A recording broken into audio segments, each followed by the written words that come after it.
7 Factors of a Peaceful Death, a Theravada Buddhist Approach to Death in Thailand, by Phra Paisal Visalo, read by Usawadi Sinthuseng. Illness not only affects the body, but also the mind. Thus, when most people fall ill, they must contend not only with physical pain, but also mental pain, especially in the case of patients who are close to dying. Mental anguish is no less a cause of suffering than physical pain, and indeed, it can even be the greater cause. This is because what these patients face right in front of them is death, along with a separation and loss that is final. All this provokes feelings of fear, anxiety, and isolation to surge up very intensely in a way they have never experienced before. For this reason, patients need their spiritual well-being taken care of, just as much as their physical well-being, especially in the case of final stage patients, whom doctors have determined to have no hope of recovery or improvement. Taking care of spiritual well-being, in fact, becomes more important than physical well-being.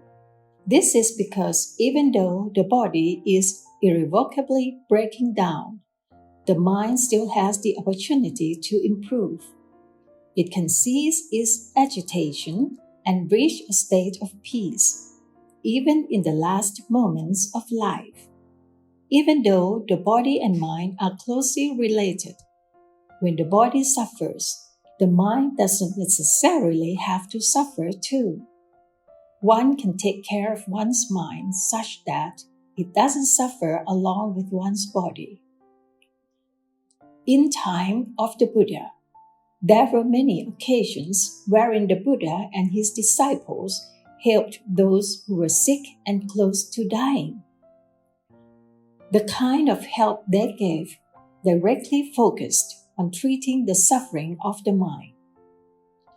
In the Bali Buddhist canon, there are several stories of people on the verge of death who were told by the Buddha to contemplate their imminent death and the true nature of all conditioned things, and eventually were able to realize high levels of attainment. Some even became fully enlightened. From these stories, there are 2 major points to consider. 1. Being ill and close to dying is a time of crisis and physical disintegration.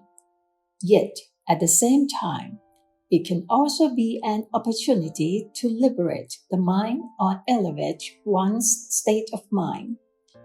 Being ill and close to dying are thus not conditions that are negative in and of themselves. If one knows how to use them well, they can be of great benefit. 2. The Buddha's teachings on illness and dying can be classified into 2 main parts.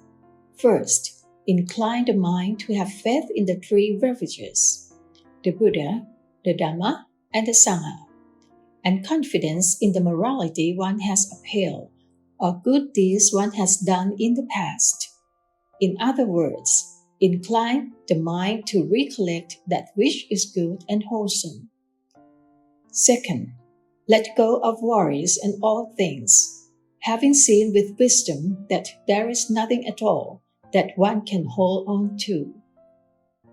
These teachings of the Buddha provide an excellent model of how to give spiritual help to dying persons applicable to the present day. This article will show how these principles put forth by the Buddha can be adapted for use by doctors, nurses, family, and friends in helping dying patients. Experiences from other real-life cases have also been drawn on to create the following guidelines. 1. Extending love and sympathy. Dying persons not only have to contend with physical pain, but also fear, such as fear of dying, of abandonment, of dying alone, of what will come after death, or of pain. The fear may cause even more suffering than the physical pain. Love and moral support from family members and friends is very important during this time because it can reduce the fear and help them feel secure.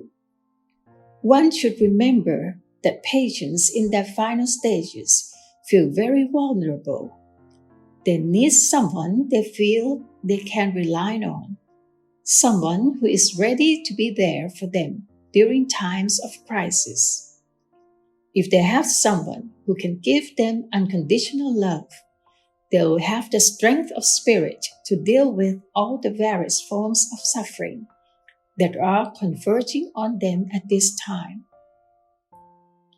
Being patient, forbearing, sympathetic, gentle, and forgiving are ways to show your love. Physical pain and a vulnerable state of mind can make patients act out in ill-tempered and abrasive ways. We can help them by patiently bearing with these outbursts and not reacting in negative ways. Try to forgive them and sympathize with them. If you are peaceful and gentle, it will help them calm down more quickly. Pointing out their negativity may be something we ought to do sometimes, but always in a gentle and loving way.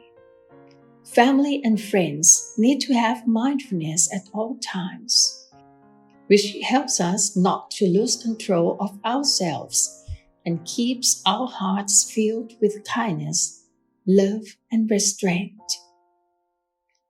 Even if you don't know what to say to make them feel better, just physically touching them in a gentle way will enable them to feel your love. We may hold their hand or touch their arm and squeeze it gently, embrace them, or touch their forehead or abdomen with our hands, while sending them our good wishes.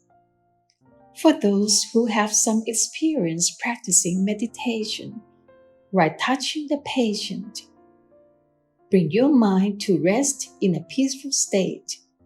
Loving kindness or metta that emanates from a mind that is peaceful and concentrated will have an energy that the patient will be able to feel. For example, when 2 volunteers from my network came to visit a patient, they found him screaming out of suffering from the pain in his abdomen. They asked if the patient would allow them to receive or share some pain from him. After getting permission, they asked the patient to close his eyes while they touched his body gently with their hands. They began visualize his pain as gray smoke emerging from his body and entering theirs, before being transformed into a white ray emitting back to him. After about 5 minutes of this compassionate practice, the patient said that he felt much better. 2. Helping patients accept impending death. Impatients do not have long to live. Letting them know will give them time to prepare themselves while they are still physically able to. However, there are many patients who have no idea that they have a serious terminal illness and are now in their final stages. To let time pass while keeping them in the dark will leave patients with less time to prepare themselves. Still, telling them the bad news without preparing them psychologically in some way beforehand may cause their condition to worsen. In general, doctors play the important role in telling the news, especially after they have built a close relationship with patients and earned their trust. Nonetheless, patients' acceptance of their impending death involves a process that takes a long time. In addition to love and trust, doctors, nurses, family, and friends need to have patience and forbearance and be ready to listen to the patient's thoughts and feelings. Sometimes, however, it is up to the family to break the news. Many families tend to think that it is better to conceal the truth from the patient. However, according to a survey of patients done in Thailand, the majority responded that they would rather be told the truth than be kept in the dark, even when relatives try to conceal it. Ultimately, the patient can discern the truth from the changed manner and behavior of family and friends, such as unsmiling faces, softer speaking voices, or greater effort made to please the patient. Not all patients can accept the truth after they are told. However, there could be several reasons for this besides the fear of death. They could have some unfinished business or other worries. Relatives ought to help them express their concerns if they feel they have someone ready to listen to and to understand them. They'll feel safe enough to confide their inner thoughts. Posing appropriate questions can also help them identify what it is that is preventing them from accepting death, or help them realize that death may not be so fearsome.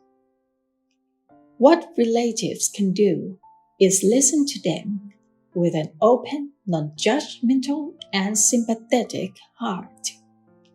They should focus more on asking questions rather than lecturing or sermonizing.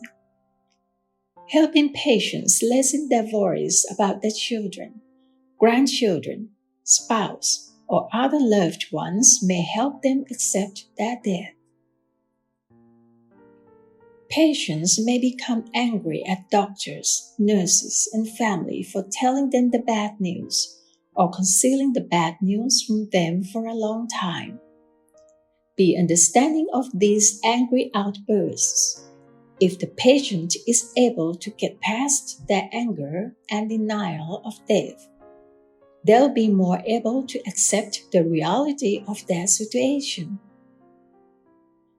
When patients are told the bad news, they should at the same time be given moral support and reassurance that family, friends, doctors, and nurses will not abandon them, but will stay by their side and help them to the utmost of their abilities until the very end. Giving moral support during crisis points when a patient's condition takes a turn for the worse is also very valuable. In Thailand, the patient's right to information is not respected very much. Many cancer patients are not informed about their real situation because their family or relatives are afraid that the patient's situation will worsen. Since the doctor wants to have good relationship with the patient's relatives, he or she has to conform to their wishes.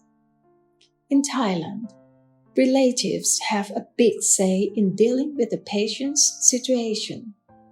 Informed consent is therefore not practiced when 2 volunteers from my network visited. However, this right is becoming increasingly known and exercised by patients, especially those who have a high level of education.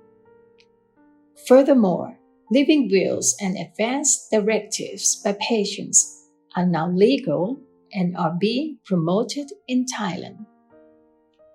One useful benefit of telling patients the truth in a timely way is that it enables them to decide in advance what level of medical intervention they would like to receive when they reach a crisis point or fall unconscious.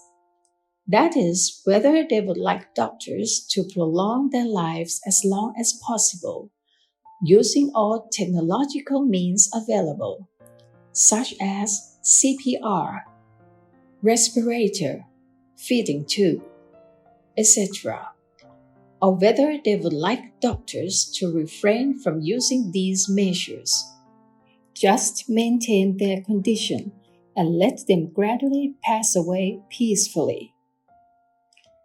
Many times, patients do not decide in advance because they do not know the real state of their condition.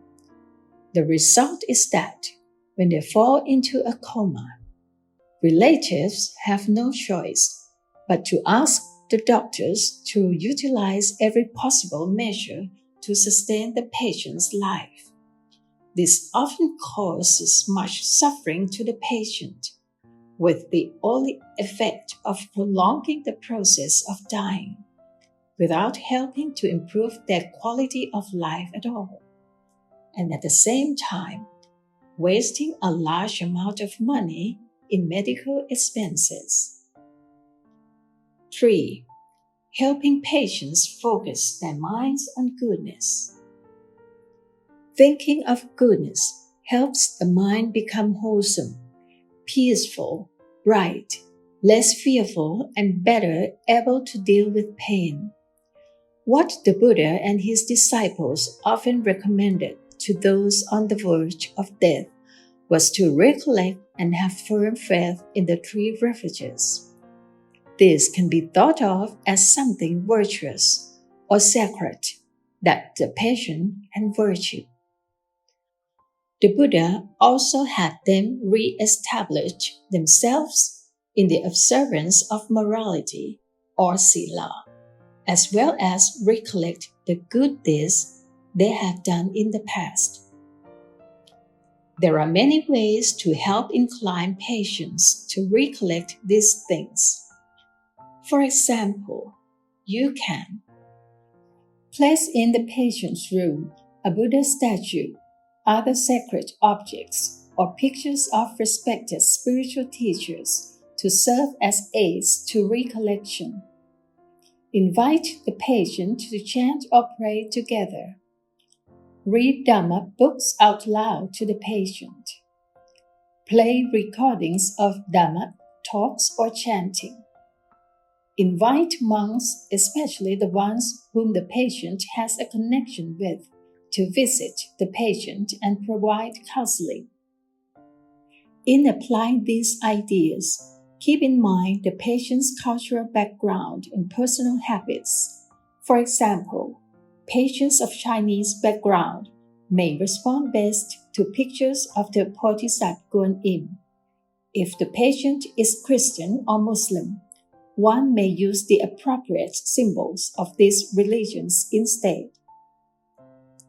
Another way to incline the patient's mind towards goodness is by encouraging them to do good deeds, such as offering requisites to monks and making charitable donations.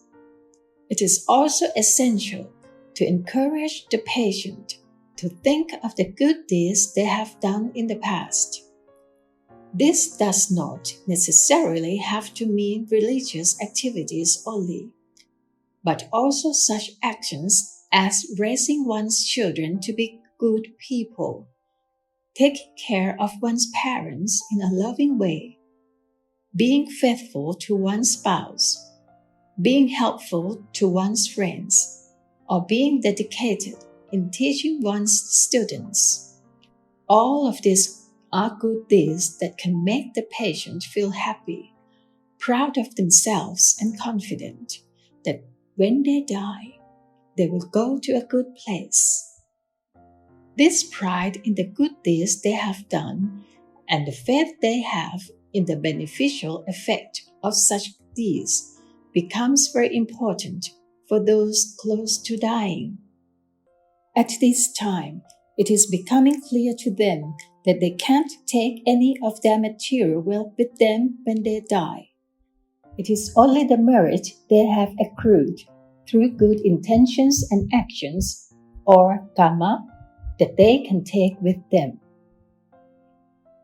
Everyone, no matter how rich or poor, or what mistakes they have made in the past, has to have done some good deeds worth recollecting. No matter how many terrible things they have done in the past, when they are close to die, what we should do is helping them to recollect their good deeds.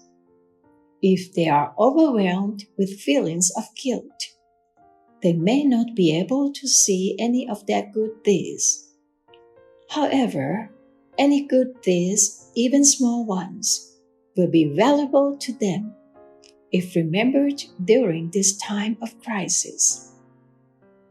At the same time, patients who have been doing good deeds all along should not let any unwholesome deeds, though there are very few, overshadow all the goodness they have done or making them feel badly about themselves. In some cases, family and friends may need to list out their past good deeds as a way of confirming and reiterating them, giving patients confidence in the life they have led. One example that I learned from our network concerned an old terminal cancer patient who was suffering episodes of pain that need to be treated repeatedly in the hospital. In his last month, his granddaughter came to visit him almost every day. Each time she asked her grandpa about his life in the past, the patient was delighted to speak about his heroic role in the World War I and his life as honest civil servant.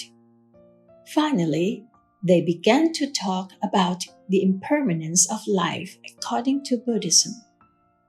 In his last days, he seemed happy and finally died in peace. It was remarkable that during his last month, he never suffered from the pain that rushed him to hospital as before. Another example was a policeman who was trembling, despite being in a comatose state. Witnessing this situation, his wife burst into tears, but the attending nurse warned her that her crying would make things worse. She was encouraged to speak good things about her husband.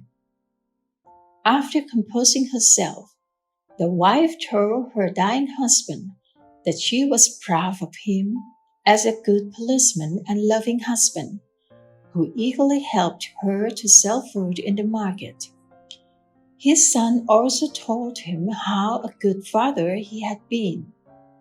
Gradually, the patient's trembling calmed, and he died in peace. 4. Helping patients settle unfinished business. One major cause of suffering that prevents people from dying peacefully is unfinished business. Such anxieties or other negative feelings need to be released as soon as possible. Otherwise, they will cause the patient to suffer, feel heavy-hearted, and push away death, thus becoming unable to die peacefully and resulting in an unfortunate rebirth. A patient's family and friends should be very concerned about these matters and be quick to act on them. Sometimes, patients may not bring the matter up directly. Those who are around the patients should thus be very sensitive to it and ask them about it with genuine concern and kindness, not annoyance. These are some general guidelines that can help the dying patients in such situations. If the patients have remaining work, responsibilities, or a will that has not been settled, find a way to help bring these matters to a conclusion. If they wish to see someone for the last time, especially a loved one, or someone they wish to ask forgiveness from, hurry and contact that person. If they have an angry grudge against someone, or have hurt feelings and grievances against a close intimate, advise them to forgive that person and let go of any anger. If they are feeling guilt over something wrong they have done, it's not the time to judge or criticize them. Instead, we should help them release their feelings of guilt. We should help them open up and feel secure enough to ask for forgiveness from that person, while at the same time guiding the other party to accept the apology and forgive the patient. Asking for forgiveness is not easy to do.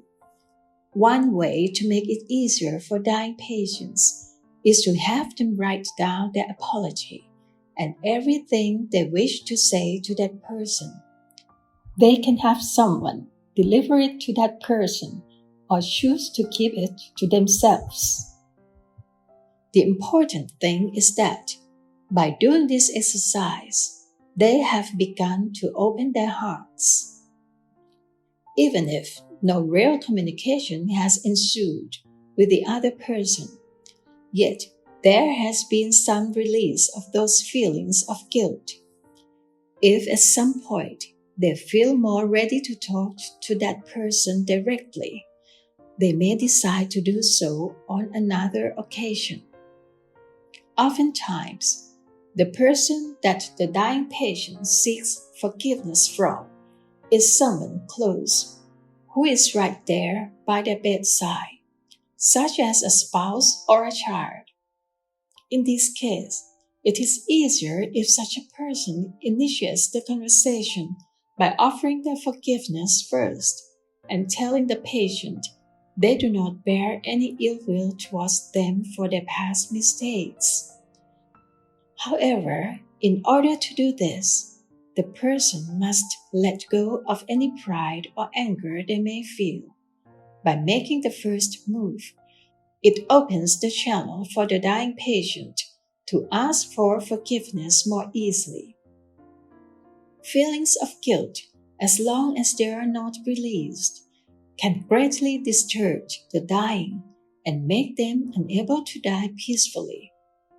However, once the patient has been able to apologize and ask for forgiveness, they are able to die without distress. In some cases, it is the child, relative, or friend of the dying patients who ought to ask for forgiveness. There is no other occasion where an apology is as important as it is at this point. However, oftentimes, children do not dare to open up to their parents, even when their parents are about to die. Partly, this is because they may not be accustomed to talking to their parents openly. And partly, it could be because they think their parents do not hold their misdeed against them, or do not even know about it at all. This could be a serious and irreparable miscalculation.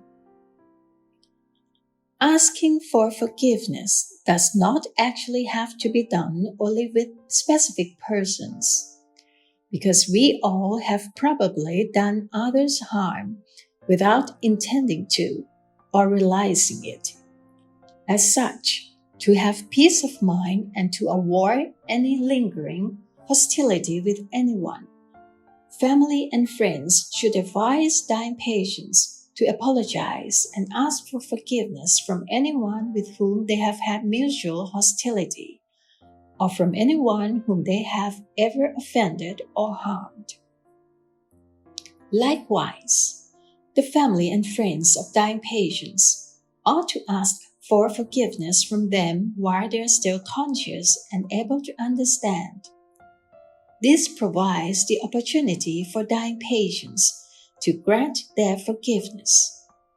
In the case where the dying person is a parent or elder relative, the children, grandchildren, and other family members may join together to hold a ceremony to ask forgiveness at the person's bedside and select a representative to speak for the group.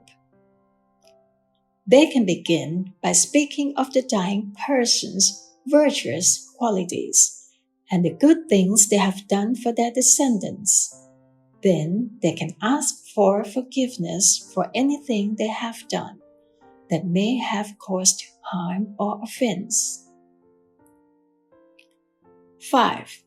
Helping patients let go of everything. A refusal to accept death and the reality of its imminence can be a great cause of suffering for people who are close to dying.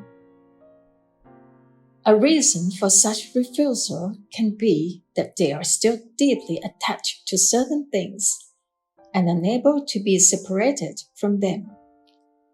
These things could be children or grandchildren, lovers, parents, work, or the entire world with which they are familiar. A feeling of deep attachment can be experienced, even if they do not have any lingering feelings of guilt in their hearts. Once attachment is felt, it leads to worry and fear of separation from whom they love. Family and friends, as well as doctors and nurses, should help dying persons let go of their attachments as much as possible, such as by reassuring them that their children and other descendants can take care of themselves, reassuring them that their parents will be taken care of well, reminding them that all their material possessions are only theirs temporarily. When the time comes, they have to be given to others to take care of. In giving spiritual guidance to the dying, the Buddha advised that after helping them recollect and have faith in the three refuges, and establish them in goodness of their past deeds, the next step is to advise them to let go of all their concerns. They are to let go even of any aspirations for rebirth in heavenly realms. All these things, if they are still attached to, will hold their minds back, make them resist death, and be agitated until the end. Thus, when death approaches, there is nothing better than to let go of everything, even the notion of self. Of all attachments, there is none that is as deeply and firmly rooted as attachment to self. In some people's view, death means the annihilation of self, which is something they cannot tolerate and find very hard to come to terms with, because deep down, we humans need to feel ourselves continues on. The belief that heaven exists helps satisfy this deep-seated need, because it makes us feel reassured that we will live on after death. However, for people who don't believe in heaven or rebirth, death becomes the most terrifying thing. From the Buddhist point of view, there is actually no such thing as a self. It is something we have concocted ourselves out of ignorance. Those who have some grounding in Buddhism may understand this matter to some extent. However, for those whose experience of Buddhism has been limited to rituals or basic forms of merit-making, it is probably not an easy matter to understand the concept of no self or anatta. Nonetheless, in cases where family, friends, doctors, and nurses have an adequate understanding of this truth, they should advise dying patients to gradually let go of their attachment to self. Start with advising them to let go of the body, recognizing that we cannot control our bodies to be as we wish them to be. We have to accept their conditions as they really are. One day, all our organs will have to deteriorate. The next step is to let go of their feelings, to not identify with or attach to any feelings as being theirs. Doing this will greatly help to reduce their suffering and pain, because suffering tends to arise when we attach to the pain and identify with it as being ours. One holds that I am in pain instead of just seeing that the condition of pain has arisen. To be able to let go in this way requires considerable experience in training the mind. However, it is not beyond the reach of ordinary people to do so, especially if one starts training the mind when one first becomes ill. There have been many cases of people with serious illnesses who have been able to deal with extreme pain without using any painkillers at all, or using only small doses. In the past, there were many people who died peacefully in an upright sitting posture because they were able to let go of their identification with the pain as being theirs. It could be said that they used spiritual medicine to heal their minds. The method that is widely suggested is the practice of mindfulness of the breath, or anapanasati, which helps to calm the mind and keep it from identifying with the pain. It should be noted that a large amount of pain is caused by anxiety, fear, and other negative emotions. Pain can be reduced if the patient is thus relieved of these emotions. In one example that a doctor related to me, a patient was agitated during the terminal stage of his death. The painkiller worked for only 10 minutes. After that, he began to tremble again. Since he didn't know how to do meditation, the doctor offered to guide him in total relaxation. He asked the patient to be aware of each part of his body, starting from the feet and moving to the head. He guided him to be just aware and to relax with the help of light music.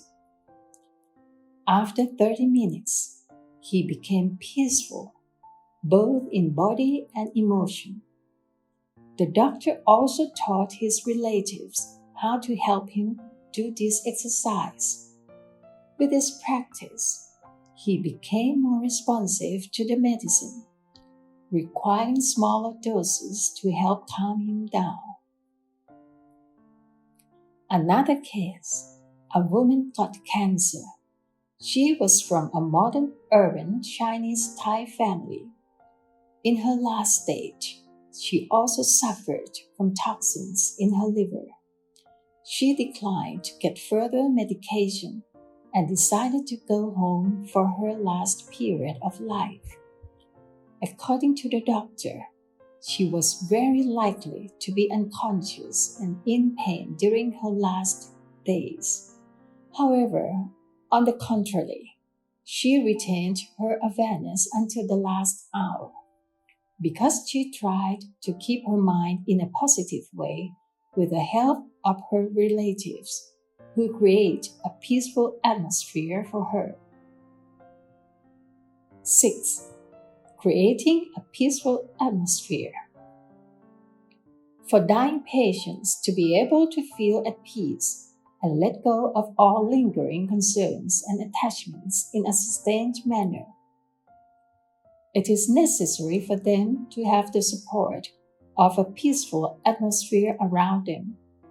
If their room is swarming with people coming in and out, and filled with the sounds of people talking all the time, or the sounds of the door opening and closing all day, it will naturally be difficult for them to maintain their mind in a wholesome and peaceful state. This includes a peaceful social environment as well as physical, such as a peaceful family. A quarrelsome or deeply mourning family is not helpful. That is why some people choose to die in their homes. With regard to a patient's spiritual well-being, the least that family, friends, doctors, and nurses can do is to help create a peaceful atmosphere for them. They should avoid the talk that disturbs the patient. Family members should refrain from arguing amongst themselves or crying. These things would only increase the anxiety and unease of the patient. If family and friends try to keep their minds in a healthy state, not sad or depressed, it will be a great help to dying patient. The states of mind of the people surrounding the dying patient can affect the atmosphere in the room and the person's mind. The human mind is sensitive. It can sense the feelings of other people, even if they don't say anything out loud. People do not only have this sensitivity when they are normal and conscious. It is possible, even for patients in comas, to sense the mental energy of those around them. In addition, family and friends can create a peaceful environment by encouraging dying patients to practice meditation together with them. One form of meditation is anapanasati, or mindfulness of breathing. When breathing in, mentally recite Put. When breathing out, mentally recite To. When put together, Putto is the recitation of the Buddha's name. Alternatively, with each out-breath, count from 1, 2, 3, 4 to 10, and then start again. If it is not easy for them to be mindful of the breath, they can focus their awareness on the rising and falling of the abdomen as they breathe in and out by placing both hands on top of the abdomen. On the in-breath, as the abdomen rises, mentally recite rising. On the out-breath, as the abdomen falls, mentally recite falling. There have been reports of cancer patients who have dealt with physical pain using meditation by keeping their minds focused on the breath or abdomen. They ended up needing to use very little pain medication. Moreover, their minds were clearer and more alert than patients who used many painkillers. A good friend of mine who had cancer preferred clear awareness over painkillers in her final stage. Her regular practice of meditation helped her to withstand the pain without painkillers, much to the surprise of her doctor. Encouraging dying patients to do chanting, together with family and friends, in a room that has been set up to create an aura of serenity and sanctity, by placing a Buddha statue or other objects of veneration in the room as mentioned earlier, is another way to bring about a peaceful atmosphere around dying patients and incline their mind in a wholesome way. Even playing soft instrumental music has a beneficial effect on a patient's mental state. In the aforementioned case of the woman from a modern urban Chinese Thai family who died of cancer, she was actually more devoted to Theravada Buddhism than Chinese Buddhism. However, her mother liked the Chinese chanting of Amitabha Buddha's name or Namo Amitofo. It had more of a musical feel than what Thais typically chant at death, which is revealed in Shakyamuni Buddha. That is, Namo Tassa Bhagavato Arahato Samma Sambuddhassa. Chinese will typically chant to the medicine Buddha up until the last possible moment, and then switch to Amitabha Buddha when death has become certain. Until the very end, she retained awareness and showed no signs of pain or struggle, and much of this was through the help of her family. They reminded her of all the good things she had done in her life. In the final hour, her family chanted Amitabha's name in Chinese 1,000 times, and she passed away almost unnoticeably, like a candle. This shows what the family can do without the help of monks, and this is why our network has started to hold workshops for nurses, doctors, and families, so they can do this process by themselves. Even though a peaceful mind is important, from the Buddhist viewpoint, it is wisdom that is considered the most important thing for a person close to dying, and indeed for all humans, ill or otherwise. Wisdom means clear knowledge of the truths of life, which are impermanence, anicca, subjectivity to change, dukkha, and selflessness, anatta.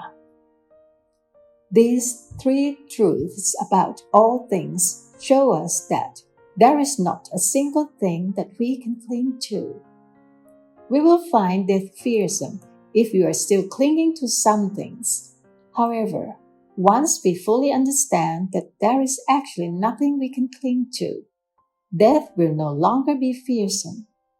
Once we realize that everything by nature must change, that there is nothing that is permanent, then death will become something that is natural.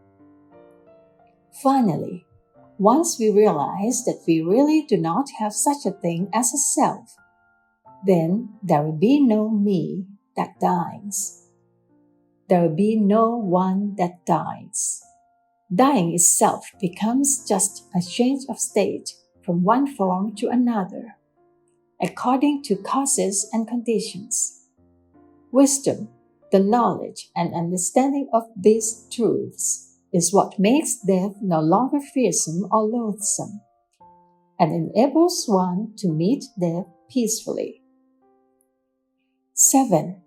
Saying goodbyes. For those who would like to say what is in their hearts to the dying person, such as saying sorry or goodbye, it is not too late to do so. As a person's pulse weakens progressively, and they approach the moment of death, if family and friends wish to say goodbye, they should first establish mindfulness and restrain their grief. Then they can whisper their final words in the ear of the dying person. They should talk of the good feelings they have towards the person, give them praise and thanks for all the good they have done, and ask for forgiveness of any wrongs committed. Then they can guide the person's mind to ever more wholesome states by advising them to let go of everything, drop all worries, and recollect the three refuges or whatever the person venerates. If the person has some grounding in Buddhist teachings, ask them to let go of the self and all conditioned things, to incline the mind towards emptiness, and to keep the mind focused on nirvana. Then say goodbye. Even if one has said goodbye to someone when they were still conscious, it is still useful to say goodbye again just before they die. The important thing to keep in mind is that being able to say goodbye and to guide the dying person's mind to a wholesome state can only be done well if the atmosphere surrounding the person is peaceful and they are not disturbed by any attempts to perform invasive medical interventions. In most hospitals in Thailand, if patients are in the ICU and their pulse weakens to the point where they are close to dying, doctors and nurses will tend to do whatever it takes to keep them alive, such as by stimulating the heart with electric shocks, or defibrillation, or using all other available forms of medical technology. The atmosphere around patients will be chaotic, and it will be difficult for family and friends to say anything to them. The only exceptions are cases where patients and family members inform hospital personnel in advance of their wish that the patient be allowed to die peacefully, free of any medical interventions. For the most part, doctors and family members tend to think only about helping the patient in terms of their physical welfare and neglect to think about their spiritual welfare. Thus, they tend to support the use of all available forms of medical technology to prolong the patient's life, even though when people are close to dying, what they actually need the most is spiritual help. Most relatives want the doctor to do whatever possible to prolong the life of the patient, because they think that this is the only way to help them. However, once they know that there is a better choice, which is to help them die peacefully, most of them prefers this choice. If the patient's condition worsens to the point where there is no hope of recovery, family members ought to give greater consideration to taking care of the patient's state of mind and of the body. This may mean asking others not to crowd around the patient, allowing them to die peacefully, surrounded by close family and friends who join together to create a wholesome and positive atmosphere that will help lead them to a good rebirth. In general, the place that is the most conducive to create this kind of atmosphere tends to be the dying patient's home.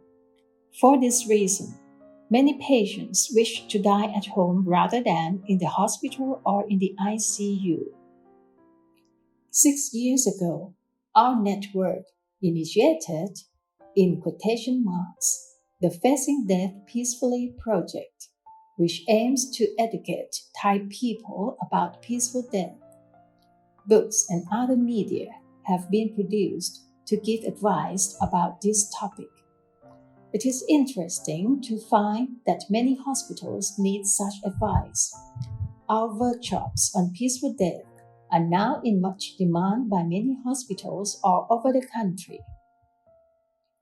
Conclusion: when death is imminent, nothing is more important than peaceful death. Whatever success one earns in this life, it doesn't guarantee a peaceful death.